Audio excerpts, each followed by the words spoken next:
Kochi metro പദ്ധതി 2017 മാർച്ചിൽ പൂർത്തിയാക്കുമെന്ന് DMRC മുഖ്യ ഉപദേഷ്ടാവ് ഇ ശ്രീധരൻ. പദ്ധതിയെക്കുറിച്ച് മുഖ്യമന്ത്രിക്ക് വിശദമായ റിപ്പോർട്ട് നൽകുമെന്നും ശ്രീധരൻ പറഞ്ഞു. പദ്ധതിയുടെ പുരോഗതി സംബന്ധിച്ച് മുഖ്യമന്ത്രിയുമായി അദ്ദേഹം നടത്തിയ ചർച്ചയ്ക്ക് ശേഷം മാധ്യമങ്ങളോട് പ്രതികരിക്കുകയായിരുന്നു ശ്രീധരൻ. കൊച്ചി മെട്രോ റെയിൽ പദ്ധതിയുടെ നിർമ്മാണ പുരോഗതിയും നിർമ്മാണം പൂർത്തിയാക്കുന്നതിലെ തടസ്സം നീക്കുന്നതിന് സർക്കാരിന്റെ അടിയന്തര ഇടപെടൽ ഉണ്ടാകുന്നതും സംബന്ധിച്ച് ചർച്ച ചെയ്യാനാണ് DMRC മുഖ്യ ഉപദേഷ്ടാവ് ഇ ശ്രീധരൻ മുഖ്യമന്ത്രിയുമായി കൂടിക്കാഴ്ച നടത്തിയത്. പദ്ധതിയിലെ ഇതുവരെയുള്ള പുരോഗതി, തുടർന്നുള്ള പ്രവർത്തനം, ഇതിൻ്റെയൊക്കെ ഡെമോ പ്രസന്റേഷൻ ഇ ശ്രീധരൻ മുഖ്യമന്ത്രിക്ക് മുന്നിൽ നടത്തി. പദ്ധതിയുടെ വിശദാംശങ്ങളെക്കുറിച്ചുള്ള നോട്ട് മുഖ്യമന്ത്രി ആവശ്യപ്പെട്ടതായും 2017 മാർച്ച് മാസത്തിൽ തന്നെ കൊച്ചി മെട്രോ പദ്ധതി യാഥാർത്ഥ്യമാക്കുമെന്നും ഇ ശ്രീധരൻ കൂടിക്കാഴ്ചയ്ക്ക് ശേഷം വ്യക്തമാക്കി. മുഖ്യമന്ത്രി നിർദ്ദേശിച്ച സമയത്തിനുള്ളിൽ പദ്ധതി പൂർത്തിയാക്കാനാണ്. കൊച്ചി തീർച്ചയായിട്ടും പദ്ധതിയിൽ പൊതുമരാമത്ത് വകുപ്പിന്റെ അടിയന്തര ഇടപെടൽ വേണ്ടതിനാൽ ഇ ശ്രീധരൻ പൊതുമരാമത്ത് വകുപ്പ് മന്ത്രിയുമായും ചർച്ച നടത്തി.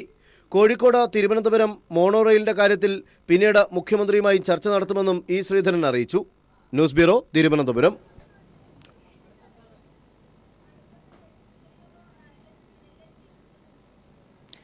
LNG പൈപ്പ് ലൈൻ പദ്ധതിയുടെ നിർമ്മാണ പ്രവർത്തനങ്ങളെ സംബന്ധിച്ച് ഗെയിൽ ചെയർമാൻ BC ത്രിപാഠി ഇന്ന് മുഖ്യമന്ത്രി പിണറായി വിജയനുമായി കൂടിക്കാഴ്ച നടത്തും. വൈകിട്ട് മുഖ്യമന്ത്രിയുടെ ചേംബറിലാണ് ചർച്ച. പദ്ധതിയുടെ ഭാഗമായുള്ള ആശങ്കകൾ പരിഹരിക്കുന്നതിന്റെ ഭാഗമായാണ് ചർച്ച നടക്കുക. പദ്ധതിയുടെ സുരക്ഷ, നടപ്പാക്കിയാൽ കേരളത്തിനുണ്ടാകാവുന്ന നേട്ടങ്ങൾ എന്നിവയെല്ലാം ചർച്ചാ വിഷയമാകും. പൈപ്പ് ലൈൻ സ്ഥാപിക്കുന്നതിൽ ചിലയിടങ്ങളിൽ എതിർപ്പുകൾ നിലനിൽക്കുന്നുണ്ട്. ഇത് പരിഹരിക്കാനുള്ള നിർദ്ദേശങ്ങളും യോഗത്തിലുണ്ടാകും. കലാഭവൻ മണിയുടെ മരണം അസ്വാഭാവിക മരണമാകാനുള്ള സാധ്യതകൾ തള്ളി മെഡിക്കൽ ബോർഡ്. മരണത്തിലെ ദുരൂഹത വർദ്ധിപ്പിച്ച് കേന്ദ്ര ഫോറൻസിക് ലാബിലെ പരിശോധനാ ഫലം പുറത്തുവന്നതോടെയാണ് പോലീസ് മെഡിക്കൽ ബോർഡ് അസ്വാഭാവിക മരണമെന്ന നിഗമനത്തിൽ എത്തിയത്. മരണകാരണമാകുന്ന അളവിൽ മണിയുടെ ശരീരത്തിൽ മെഥനോൾ എത്തിയതായാണ് പരിശോധനാ ഫലം. കലാഭവൻ മണിയുടെ ശരീരത്തിൽ മരണകാരണമായേക്കാവുന്ന അളവിൽ മെഥനോളിന്റെ സാന്നിധ്യം കണ്ടെത്തിയതായാണ് കേന്ദ്ര ഫോറൻസിക് ലാബിലെ റിപ്പോർട്ട്. കാക്കനാട്ടെ ഫോറൻസിക് ലാബിൽ കണ്ടെത്തിയതിനേക്കാൾ ഇരട്ടിയിലധികം മെഥനോൾ ശരീരത്തിൽ എത്തിയെന്നാണ് പരിശോധനാ ഫലം. 45 മില്ലിഗ്രാം മെഥനോൾ ശരീരത്തിൽ എത്തിയെന്ന കണ്ടെത്തൽ മരണത്തിലെ ദുരൂഹത വർദ്ധിപ്പിച്ചു. പരിശോധനാ ഫലം സംബന്ധിച്ച് നടന്ന പോലീസ് മെഡിക്കൽ ബോർഡ് സംയുക്ത യോഗത്തിലാണ് അസ്വാഭാവിക മരണമെന്ന നിഗമനത്തിലേക്ക് എത്തിച്ചേർന്നത്. മണിയെ അബോധാവസ്ഥയിൽ ആശുപത്രിയിൽ പ്രവേശിപ്പിക്കുമ്പോൾ മെഥനോളിന്റെ അംശം കണ്ടെത്തിയിരുന്നു. മരണം സംഭവിച്ചതോടെ പോലീസ് അസ്വാഭാവിക മരണത്തിന് കേസെടുത്തു. കാക്കനാട്ടെ ഫോറൻസിക് ലാബിൽ ചെറിയ അളവിൽ മാത്രമാണ് മെഥനോൾ സാന്നിധ്യം കണ്ടെത്തിയത്. ഇത് ബിയർ കഴിച്ചത് മൂലം ശരീരത്തിൽ എത്തിയതാകാം എന്നായിരുന്നു പോലീസിന്റെ നിഗമനം. വിഷമദ്യം ഉൾപ്പെടെ മണിയുടെ ഔട്ട് ഹൗസായ പാടിയിൽ എത്തിയതായി കണ്ടെത്തിയെങ്കിലും മണി ചാരായം ഉപയോഗിച്ചിരുന്നില്ല എന്നായിരുന്നു പോലീസ് ഭാഷ്യം. മണിയുടെ ശരീരത്തിൽ മെഥനോൾ എത്തിച്ചേരാനുള്ള സാധ്യതകളെപ്പറ്റി കാര്യമായ അന്വേഷണം നടന്നിട്ടില്ല.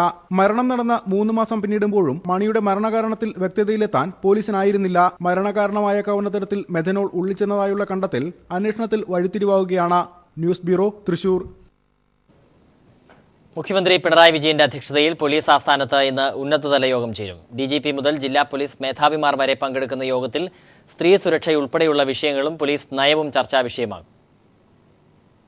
മുഖ്യമന്ത്രിയായ ശേഷം ആദ്യമായാണ് പിണറായി വിജയൻ പോലീസ് ആസ്ഥാനത്തെത്തുന്നത്.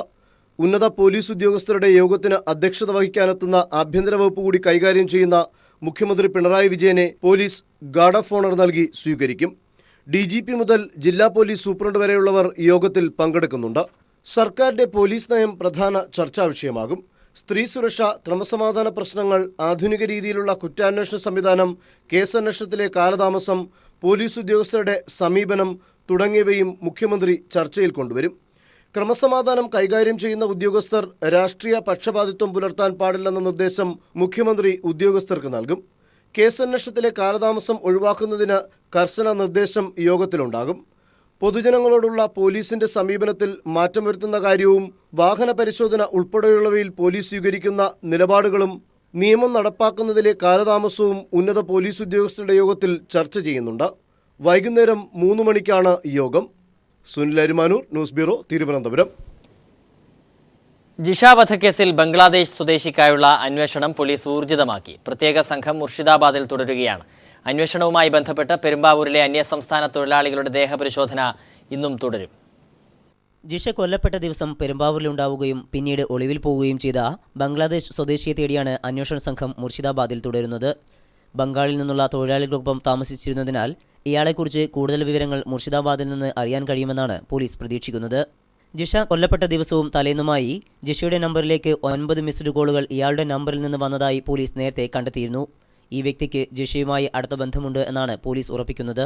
അതോടൊപ്പം പെരുമ്പാവൂരിലെ അന്യസംസ്ഥാന തൊഴിലാളികളുടെ ദേഹപരിശോധന നടന്നുവരുന്നുണ്ട്. ജിഷയുമായുള്ള ബലപ്രയോഗത്തിനിടെ കൊലയാളിക്ക് മുറിവേറ്റതായി അന്വേഷണ സംഘത്തിന് വ്യക്തത ലഭിച്ചിരുന്നു.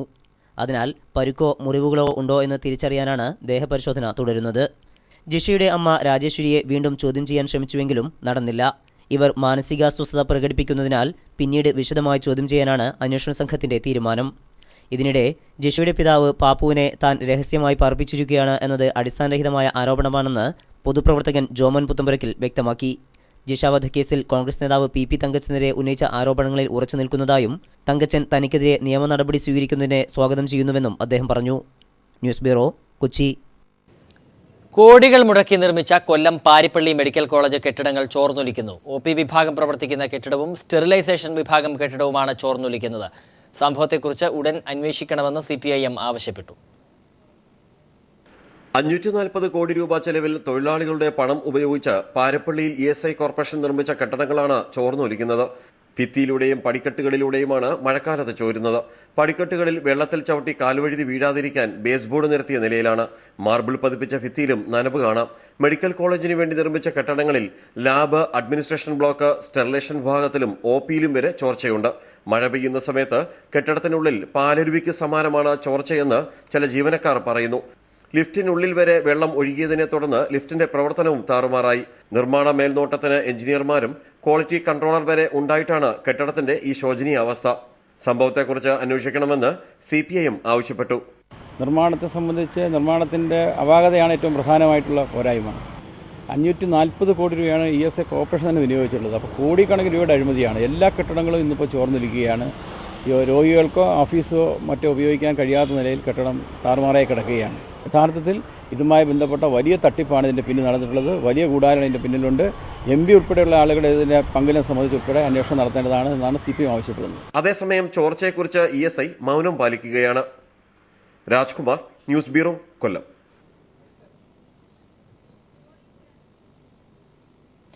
മത്സ്യത്തൊഴിലാളികൾക്ക് ഇനി വറുതിയുടെ കാലം. സംസ്ഥാനത്തെ 47 ദിവസത്തെ ട്രോളിംഗ് നിരോധനം ഇന്ന് അർദ്ധരാത്രി മുതൽ പ്രാബല്യത്തിൽ വരും. ജൂലൈ 31 വരെയാണ് നിരോധനം. മത്സ്യസമ്പത്ത് സംരക്ഷിക്കുന്നതിന്റെ ഭാഗമായി യന്ത്രവൽകൃത ബോട്ടുകൾ കടലിലിറക്കാൻ പാടില്ല. തീരദേശത്തെ ഡീസൽ പമ്പുകൾ ഇന്നു മുതൽ അടച്ചിടും. 12 നോട്ടിക്കൽ മൈൽ ദൂരം വരെ പരമ്പരാഗത രീതിയിൽ മത്സ്യബന്ധനത്തിന് നിരോധനം ബാധകമല്ല. വള്ളങ്ങൾക്ക് ആവശ്യമായ ഡീസൽ മത്സ്യഫെഡിന്റെ ഡീസൽ പമ്പിൽ നിന്ന് ലഭ്യമാകും. മുല്ലപ്പെരിയാർ അണക്കെട്ടിലെ ജലനിരപ്പ് ഉടൻ ഉയർത്തണമെന്ന് തമിഴ്നാട്. ജലനിരപ്പ് 152 അടിയായി ഉയർത്തണമെന്ന് ആവശ്യപ്പെട്ട് മുഖ്യമന്ത്രി ജയലളിത ഇന്ന് പ്രധാനമന്ത്രി നരേന്ദ്രമോദിയുമായി കൂടിക്കാഴ്ച നടത്തും.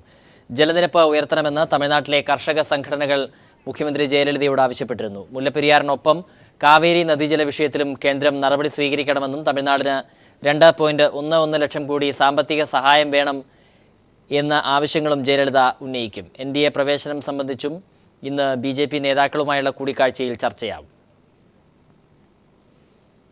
കാസർഗോഡ് വാഹനാപകടത്തിൽ മരിച്ചവരുടെ സംസ്കാരം ഇന്ന് നടക്കും. ഇന്നലെ പള്ളിക്കരയിലുണ്ടായ വാഹനാപകടത്തിൽ ഒരു കുടുംബത്തിലെ 6 പേരാണ് മരിച്ചത്. നിയന്ത്രണം വിട്ട കാർ മരത്തിൽ ഇടിച്ചാണ് അപകടമുണ്ടായത്. ചേറ്റുകുണ്ട് സ്വദേശികളായ ഖൈറുന്നിസ, ഫാത്തിമ, സക്കീന, ഷാനിറ, സജീർ, റംസീന എന്നിവരാണ് മരിച്ചത്. 6 മാസം പ്രായമായ പിഞ്ചു കുഞ്ഞ് ഗുരുതര നിലയിൽ ചികിത്സയിലാണ്.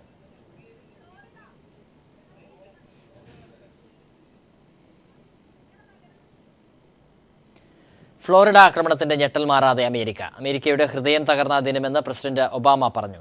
എന്നാൽ അക്രമി ഒമർ സാദിഖ് മാറ്റിന് IS-മായി ബന്ധമുള്ളതിന്റെ വ്യക്തമായ തെളിവൊന്നും ലഭിച്ചിട്ടില്ലെന്നും വെടിവെക്കുമ്പോൾ അയാൾ IS അനുകൂല മുദ്രാവാക്യം വിളിച്ചുവെന്നും ഒബാമ പറഞ്ഞു. സംഭവത്തിൽ മരിച്ചവർക്ക് അന്ത്യാഞ്ജലി അർപ്പിക്കാൻ നിരവധി പേരാണ് ലോകത്തിന്റെ വിവിധ ഭാഗങ്ങളിൽ നിന്ന് ഫ്ലോറിഡയിലേക്ക് എത്തുന്നത്. പാരീസിൽ ഈഫൽ ടവറിലെ വിളക്കുകൾ അണച്ച് മരിച്ചവർക്ക് അന്ത്യാഞ്ജലി അർപ്പിച്ചു. മാധ്യമപ്രവർത്തക അനുശ്രീ പിള്ള അന്തരിച്ചു. 28 വയസ്സായിരുന്നു. ടൈംസ് ഓഫ് ഇന്ത്യയുടെ മലയാളം പോർട്ടലായ സമയം.comന്റെ സീനിയർ കോപ്പി എഡിറ്ററായിരുന്നു. ഇന്നലെ രാത്രി പത്തനംതിട്ട ചുങ്കപ്പാറയിലെ പ്രാഥമികാരോഗ്യ കേന്ദ്രത്തിൽ ചികിത്സയ്ക്കിടെ കുഴഞ്ഞു വീഴുകയായിരുന്നു.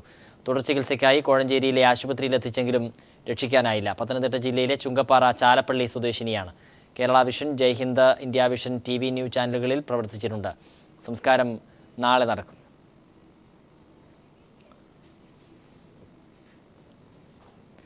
നാദാപുരം തൂണേരി വെള്ളൂരിലെ ഷിബിൻ വധക്കേസിൽ കോടതി നാളെ വിധി പറയും. 2015 ജനുവരി 22-നായിരുന്നു നാദാപുരത്തെ DYFI പ്രവർത്തകൻ ഷിബിനെ മുസ്ലിം ലീഗ് ക്രിമിനൽ സംഘം വെട്ടിക്കൊലപ്പെടുത്തിയത്. നാദാപുരത്ത് ഡിവൈഎഫ്ഐ പ്രവർത്തകൻ ഷിബിനെ മുസ്ലിം ലീഗ് ക്രിമിനൽ സംഘം വെട്ടിക്കൊലപ്പെടുത്തിയ കേസിൽ കഴിഞ്ഞ ആഴ്ചയാണ് അതിവേഗ കോടതിയിൽ വിചാരണ പൂർത്തിയായത്. കേസിൽ ആകെ 66 സാക്ഷികളെ വിസ്തരിച്ചു. 151 രേഖകളും 55 തൊണ്ടിമുതലുകളും കോടതി പരിശോധിച്ചു. നാദാപുരത്തെ മുസ്ലിം ലീഗ് പ്രവർത്തകരായ തെയ്യമ്പാടി ഇസ്മയിലും സഹോദരൻ മുനീറും ഉൾപ്പെടെയുള്ളവർ രാഷ്ട്രീയവും വർഗീയവുമായ കാരണങ്ങളാൽ ഷിബിനെ ആക്രമിച്ച് കൊലപ്പെടുത്തിയെന്നാണ് കേസ്. ഷിബിനോടൊപ്പം ഉണ്ടായിരുന്ന മറ്റ് 6 പേർക്കും ആക്രമണത്തിൽ ഗുരുതരമായി പരിക്കേറ്റിരുന്നു. 1 മുതൽ 11 വരെയുള്ള പ്രതികൾ കൊലപാതകത്തിൽ നേരിട്ട് പങ്കെടുത്തുവെന്നും 12 മുതൽ 17 വരെയുള്ള പ്രതികൾ മറ്റുള്ളവരെ രക്ഷപ്പെടാനും ഒളിവിൽ കഴിയാനും സഹായിച്ചുവെന്നായിരുന്നു പ്രോസിക്യൂഷൻ വാദം. കൊലപാതകം, വധശ്രമം, മാരകായുധം കൊണ്ട് പരിക്കേൽപ്പിക്കൽ, കലാപമുണ്ടാക്കൽ, തെളിവ് നശിപ്പിക്കൽ തുടങ്ങിയ വകുപ്പുകളാണ് പ്രതികൾക്കെതിരെ ചുമത്തിയിരിക്കുന്നത്. 2016 ഏപ്രിൽ 16 പ്രത്യേക അന്വേഷണ സംഘം കോടതിയിൽ കുറ്റപത്രം സമർപ്പിച്ചത്. News bureau, Kozhikode. കോൺഗ്രസ് നേതാവ് കെ സുധാകരന്റെ ചെയ്തികൾക്കെതിരെ വാർത്താസമ്മേളനം നടത്തി പ്രതികരിക്കുകയും പരാതിപ്പെടുകയും ചെയ്തതിന്റെ പേരിൽ ആക്രമണത്തിന് വിധേയനായി ഏറെക്കാലം ചികിത്സയിലായിരുന്ന പുഷ്പരാജൻ മരിച്ചു. അവസാനകാലം പരസഹായത്തോടെ കഴിഞ്ഞ പുഷ്പരാജൻ കഴിഞ്ഞ തെരഞ്ഞെടുപ്പിൽ LDF-ന് വേണ്ടി പ്രചാരണത്തിനും ഇറങ്ങിയിരുന്നു. ഓട്ടോറിക്ഷ തൊഴിലാളിയായ പുഷ്പരാജന് നേരെ 2003 സെപ്റ്റംബർ 24 വധശ്രമമുണ്ടായത്. പയ്യാമ്പലത്തേക്ക് ഓട്ടോറിക്ഷ ട്രിപ്പ് വിളിച്ച് 4 പേർ ഇരുമ്പ് തെണ്ണുകൊണ്ട് ഇരുകാലുകളും തല്ലിയൊടിക്കുകയായിരുന്നു. റിക്ഷ അഗ്നിക്കിരയാക്കുകയും ചെയ്തു. സഹോദരി ഷർമിളയെ മന്ത്രിയായിരുന്ന കെ സുധാകരൻ കടത്തിക്കൊണ്ടുപോയി ചെന്നൈയിൽ രഹസ്യഭാര്യയാക്കി വെച്ചിരിക്കുകയാണെന്ന് 2003 ആഗസ്റ്റ് 19 പുഷ്പരാജൻ വാർത്താസമ്മേളനം വിളിച്ച് തുറന്നു പറഞ്ഞതിന് തുടർച്ചയായാണ് ആക്രമണമുണ്ടായത്. വർഷങ്ങളോളം ചികിത്സയിൽ കഴിഞ്ഞ പുഷ്പരാജൻ അന്ന് മുഖ്യമന്ത്രിയായിരുന്ന AK ആന്റണിക്കടക്കം പരാതിയും നൽകിയിരുന്നു. 92 മുതൽ സുധാകരന്റെ അടുത്ത അനുയായിയായിരുന്ന പുഷ്പരാജൻ 13 വർഷം DCC അംഗവുമായിരുന്നു. കെ സുധാകരന്റെ കണ്ണൂർ കോൺഗ്രസ് ആധിപത്യം പുഷ്പരാജനെയും പാർട്ടിയിൽ നിന്നകറ്റി. സുധാകരന് വളരെയധികം നേട്ടമുണ്ടാവുകയും ഈ പ്രസ്ഥാനം കെട്ടിപ്പടുക്കാൻ വേണ്ടി 1978 ശേഷം ഇന്ദിരാഗാന്ധിയുടെ കൂടെ നിന്ന് പ്രവർത്തിച്ച ഒട്ടേറെ ത്യാഗം ചെയ്ത കോൺഗ്രസിൻ്റെ നേതാക്കളെയും പ്രവർത്തകന്മാരെയും മാനസികമായി തകർക്കുകയും ശാരീരികമായ പീഡനേൽപ്പിക്കുകയും ചെയ്ത ഒരാൾ എന്നല്ലാതെ വേറെ ഒന്നും സുധാകരനെക്കുറിച്ച് കോൺഗ്രസിൻ്റെ നേതാവിനെക്കുറിച്ച് പറയാനില്ല. പരസഹായത്തോടെ കഴിയേണ്ടി വന്ന അവസാനകാലം പുഷ്പരാജൻ LDF-നായി തെരഞ്ഞെടുപ്പ് പ്രചരണത്തിനും ഇറങ്ങിയിരുന്നു. പുഷ്പരാജന്റെ മൃതദേഹം നാളെ 10 മണിക്ക് പയ്യാമ്പലത്ത് സംസ്കരിക്കും. PV Joshila, news bureau, Kannur. പുതിയ ഉത്തരവിറക്കി NGO അസോസിയേഷൻ നേതാവിന് UDF സർക്കാരിന്റെ കാലത്ത് അനർഹമായ സ്ഥാനക്കയറ്റം. തിരുവനന്തപുരം മെഡിക്കൽ കോളേജിലെ സെക്യൂരിറ്റി അസിസ്റ്റന്റിന് ഗസറ്റഡ് പദവി നൽകാനാണ് ഖജനാവിന് നഷ്ടം വരുത്തി ആരോഗ്യവകുപ്പ് പുതിയ ഉത്തരവിറക്കിയത്. 2015 ഡിസംബറിലാണ് NGO അസോസിയേഷൻ നേതാവിനെ ഗസറ്റഡ് റാങ്കിലേക്ക് ഉയർത്താൻ കഴിഞ്ഞ സർക്കാരിന്റെ കാലത്ത് പുതിയ ഉത്തരവിറക്കിയത്. കരസേനയിലെ സേവനവും സെക്യൂരിറ്റി അസിസ്റ്റന്റായി 5 വർഷം പ്രവൃത്തിപരിചയവുമുള്ള വ്യക്തിക്കാണ് സെക്യൂരിറ്റി ഓഫീസറായി സ്ഥാനക്കയറ്റം നൽകുക. എന്നാൽ അസോസിയേഷൻ നേതാവിന്റെ സ്ഥാനക്കയറ്റത്തിനായി 5 വർഷത്തെ പ്രവൃത്തിപരിചയം ആവശ്യമില്ലെന്നും SSLCയും കരസേനയിലെ സേവനവും മാത്രം മതിയെന്നും ചൂണ്ടിക്കാട്ടിയായിരുന്നു ആരോഗ്യവകുപ്പ് ഉത്തരവിറക്കിയത്. അനർഹമായ സ്ഥാനക്കയറ്റത്തിന് ആരോഗ്യവകുപ്പ് കൂട്ടുനിന്നതോടെ ഖജനാവിന് വൻ നഷ്ടമാണ് ഉണ്ടാക്കിയിട്ടുള്ളത്. News bureau, Thiruvananthapuram. കൃഷിവകുപ്പിനെ വിശ്വസിച്ച് വിത്ത് വാങ്ങി കൃഷിയിറക്കിയ കർഷകർ ദുരിതത്തിൽ. കാന്തല്ലൂരിൽ ക്യാബേജ്, ക്യാരറ്റ് വിത്തുകൾ വാങ്ങി കൃഷി ചെയ്തവരാണ് കൃഷി ഒന്നടങ്കം നശിച്ച് ദുരിതത്തിലായത്. 350 ഏക്കർ ഭൂമിയിൽ സർക്കാരിനെ വിശ്വസിച്ച് കൃഷി ചെയ്ത കർഷകരാണ് ഇനി എന്ത് ചെയ്യണമെന്നറിയാത്ത അവസ്ഥയിൽ നിൽക്കുന്നത്. കഴിഞ്ഞ UDF സർക്കാരിന്റെ വാഗ്ദാനം വിശ്വസിച്ച് കൃഷിയിറക്കിയ കർഷകരാണ് കാന്തല്ലൂർ മേഖലയിൽ ദുരിതത്തിലായത്. കൃഷിവകുപ്പ് വിതരണം ചെയ്ത വിത്തുപയോഗിച്ച് കൃഷിയിറക്കിയ കർഷകർക്ക് 350 ഏക്കറിൽ അധികം ഭൂമിയിൽ വിളയിപ്പിച്ച ക്യാബേജ്, ക്യാരറ്റ് കൃഷികളാണ് വിത്തിന്റെ നിലവാരമില്ലായ്മ മൂലം ദുരിതം പേരേണ്ടി വന്നത്. ഇത് വന്നിട്ട് നമുക്ക് കൃഷിഭവനിൽ ഫ്രീ ആയിട്ട് കൊടുത്ത വിത്താണ്. ആ വിത്തിൽ വന്നിട്ട് ഇപ്പോൾ 3 മാസം വിളവെടുക്കുന്ന സമയമായി. ഈ കിളങ്ങായതുകൊണ്ട് മുകളിൽ കായ്ക്കാത്ത നമുക്ക് ഇതുകൊണ്ട് ഭയങ്കര നഷ്ടമാണ് ഇപ്പോൾ സംഭവിച്ചിരിക്കുന്നത്. ഇത് കൃഷിഭവനിലും കാണിച്ചു, പിന്നെ ഇതിന് ഒരു മറുപടി അവർ പറഞ്ഞില്ല ഇതുവരെ. ഈ വിത്ത് തന്നെ ഞങ്ങൾ വിത്ത് എടുത്തുകൊണ്ട് വന്ന് കൃഷി ചെയ്യുവാണെങ്കിൽ ഇത്രയും ബുദ്ധിമുട്ട് വരില്ല. ഇത് കൃഷിഭവനും അതുപോലെ VPCക്കും വിശേഷിച്ച് അവർ തന്ന വിത്തിൽ ഏറ്റവും പാഴ്ച പറ്റിയതാണ്. പാഴ്ച പറ്റിയതുകൊണ്ട് ഞങ്ങൾ കർഷകർ മൊത്തം എല്ലാ ദുരിതത്തിലാണ് നിൽക്കുന്നത്. ഇപ്പോൾ പരമ്പരാഗത കൃഷിരീതി പിന്തുടർന്ന കർഷകരെ കൂടുതൽ വിള ലഭിക്കുമെന്ന വാഗ്ദാനം നൽകിയാണ് കൃഷിവകുപ്പ് പുതിയ വിത്തുകൾ നൽകി കൃഷി ചെയ്യാൻ പ്രേരിപ്പിച്ചത്. കൃഷിവകുപ്പ് നൽകുന്ന വിത്തുകളിൽ അപാകതയുണ്ടെന്ന് മുൻകാലങ്ങളിൽ കർഷകർ ഉന്നയിച്ച ആക്ഷേപങ്ങൾ പരിഗണിക്കാതെയാണ് കൃഷിവകുപ്പ് വിത്തുകൾ വീണ്ടും വിതരണം ചെയ്തത്. ഇതാണ് കാന്തല്ലൂരിലെ ക്യാബേജ്, ക്യാരറ്റ് കർഷകരെ കൂടുതൽ ദുരിതത്തിലാഴ്ത്തിയത്. News bureau, Idukki.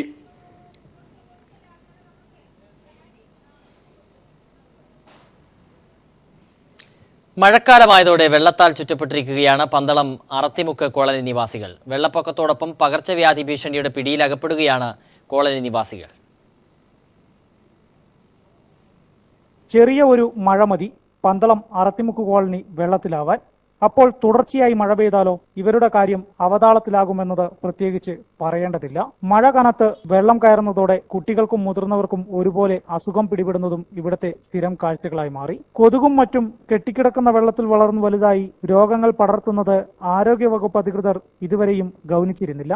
വെള്ളം കയറുന്നതോടെ കുട്ടികളുടെ പഠനവും മുടങ്ങും. ഒരു വർഷത്തിൽ ഒരു 8-9 മാസവും ഈ സ്ഥിതിയിലാണ് ഞങ്ങൾ ഇവിടെ കഴിയുന്നത്.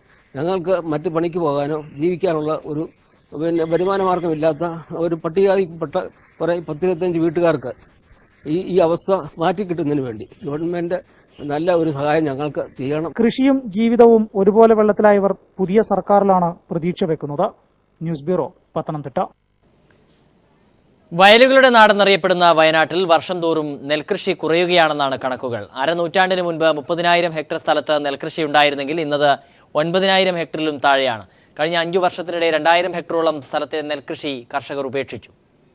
നെൽകൃഷി പ്രോത്സാഹന പരിപാടികളും മറ്റും നടക്കുമ്പോഴും ജില്ലയിൽ ഓരോ വർഷവും നെൽകൃഷി കുറഞ്ഞുകൊണ്ടിരിക്കുന്നതായാണ് കണക്കുകൾ. 1970-കളിൽ വയനാട്ടിൽ 30,000 ഹെക്ടർ സ്ഥലത്ത് കർഷകർ നെൽകൃഷി ഇറക്കിയിരുന്നു. 2015 ആയപ്പോൾ അത് 8,630 ഹെക്ടർ സ്ഥലത്തു മാത്രമായി കുറഞ്ഞു. 2014-ൽ 9,200 ഹെക്ടർ സ്ഥലത്ത് നെൽകൃഷിയുണ്ടായിരുന്നു. കൃഷിവകുപ്പിന്റെ കണക്ക് പ്രകാരം ജില്ലയിലെ 4 ബ്ലോക്ക് പഞ്ചായത്തുകളിലായി 326 പാടശേഖര സമിതികളാണുള്ളത്.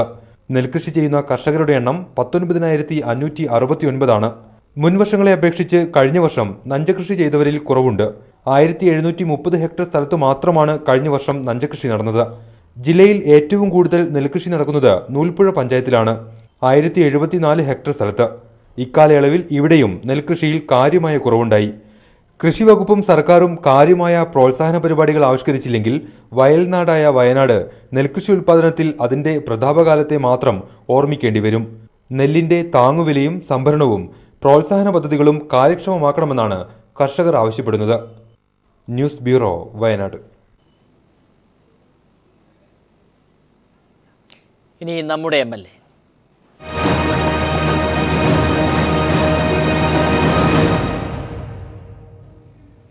കടുത്തുരുത്തിയിൽ കാർഷിക മേഖലയുടെ പ്രതിസന്ധി പരിഹരിക്കാനുള്ള പരിശ്രമങ്ങൾക്കാണ് മുൻഗണനയെന്ന് അഡ്വക്കേറ്റ് മോൻസ് ജോസഫ് MLA. സാങ്കേതിക കാരണങ്ങളാൽ മണ്ഡലത്തിൽ മുടങ്ങിക്കിടക്കുന്ന പദ്ധതികൾ പൂർത്തീകരിക്കും. ഗ്രാമപഞ്ചായത്തുകളുടെ സഹകരണത്തോടെ പ്രാദേശിക വികസനത്തിന് പുതിയ പദ്ധതികൾ ആവിഷ്കരിക്കുമെന്നും മോൻസ് ജോസഫ് പറഞ്ഞു.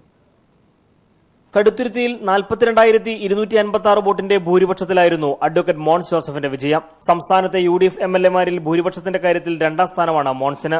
വലിയ ഉത്തരവാദിത്തത്തിലേക്കുള്ള ഒരു ചുവടുവയ്പായി ഈ വിജയത്തെ കണ്ടുകൊണ്ട് കർഷകരും കർഷക തൊഴിലാളികളും ഏറെയുള്ള കടുത്തുരുത്തിയിൽ കാർഷിക മേഖലയുടെ പ്രതിസന്ധി പരിഹരിക്കാനുള്ള പരിശ്രമങ്ങൾക്കാണ് മോൻസ് ജോസഫ് MLA മുൻഗണന നൽകുന്നത്. ഏറ്റവും കൂടുതൽ മുൻഗണന കൊടുക്കാൻ ആഗ്രഹിക്കുന്ന കാര്യങ്ങൾ ഒന്ന് കാർഷിക മേഖലയുടെ പുരോഗതിയാണ്. അതിന്റെ ഭാഗമായി കാർഷിക പുരോഗതിക്ക് വേണ്ടിയിട്ടുള്ള ഒരു മാസ്റ്റർ പ്ലാൻ ഇപ്പോൾ ഈ മണ്ഡലത്തിലുണ്ട്. അത് കോർഡിനേറ്റ് ചെയ്തുകൊണ്ട് ഏറ്റവും നല്ല വിധത്തിൽ നടപ്പാക്കുന്നതിനുള്ള പരിശ്രമം തീർച്ചയായിട്ടും ഉണ്ടാകും. അതോടൊപ്പം തന്നെ വിദ്യാഭ്യാസ പുരോഗതിക്ക് വേണ്ടി ഒരുപിടി കാര്യങ്ങൾ ഇപ്പം ഇതിനോടകം മണ്ഡലത്തിൽ ചെയ്തിട്ടുണ്ട്. ഇതെല്ലാം കോർഡിനേറ്റ് ചെയ്തുകൊണ്ട് ഒരു എഡ്യൂക്കേഷണൽ ഹബ്ബായി കടുത്തുരുത്തി അസംബ്ലി മണ്ഡലത്തെ മാറ്റുക. നിയോജക മണ്ഡലത്തിൽ 11 പഞ്ചായത്തുണ്ട്.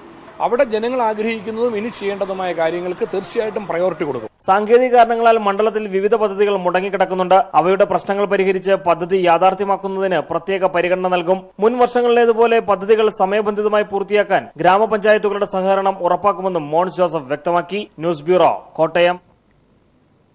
ഇനി റംസാൻ കാഴ്ചകൾ.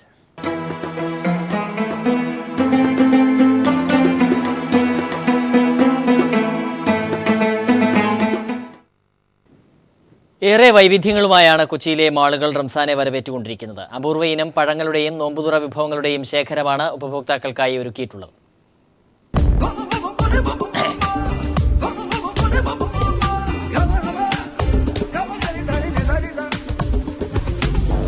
ഒറ്റയാത്രയിൽ തന്നെ വേണ്ട വസ്തുക്കളെല്ലാം വാങ്ങാം. ഇതുവഴിയുള്ള സമയലാഭത്തിനൊപ്പം മാളുകളിൽ റംസാൻ വിപണിയിൽ ഏർപ്പെടുത്തിയിട്ടുള്ള വിലക്കുറവ് കൂടിയായതോടെ ജനങ്ങൾ ഒഴുകിയെത്തുകയാണ്.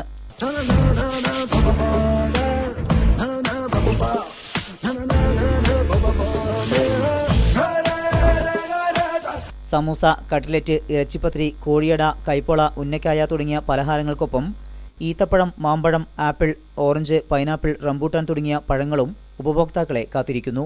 റംസാൻ വിപണിയിൽ മാത്രം ലഭിക്കുന്ന വിഭവങ്ങൾ വാങ്ങാൻ എല്ലാ മതസ്ഥരും എത്തുന്നുണ്ട്. ഇഫ്താർ ഉദ്ദേശങ്ങൾ തുടങ്ങിയെങ്കിലും എല്ലാ ആൾക്കാരും അത് മാക്സിമം സഹകരിക്കുന്നുണ്ട്. ജ്യൂസ് സ്പെഷ്യലായിട്ട് ചെയ്തിട്ടുണ്ട്. പിന്നെ തരിക്കഞ്ഞി, നോമ്പിന് പറ്റുന്ന എല്ലാ തരത്തിലുള്ള വിഭവങ്ങളും നമ്മളിവിടെ ഒരുക്കിയിട്ടുണ്ട് ഈ പ്രാവശ്യം. മാളുകളിൽ ഒരുക്കിയ പ്രത്യേക റംസാൻ വിപണിയിൽ ഉപഭോക്താക്കളും സന്തുഷ്ടരാണ്. റംസാന്റെ ആദ്യ പത്തിലെ അവസാന നാളുകളാണിത്.